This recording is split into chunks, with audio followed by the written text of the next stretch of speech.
How to reset Excel settings.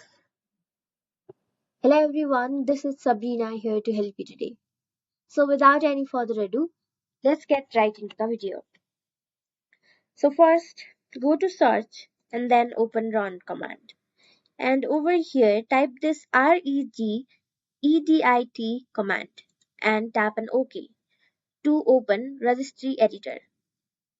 And over here, what you will have to do is write this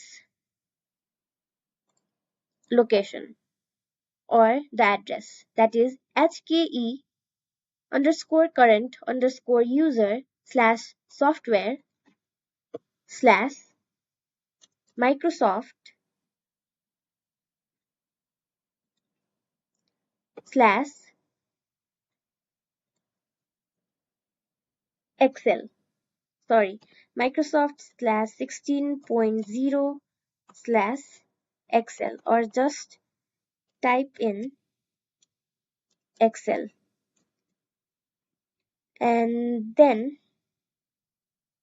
from here, if you have Excel, simply tap on it and you will be able to reset it as well. So that's how you do it.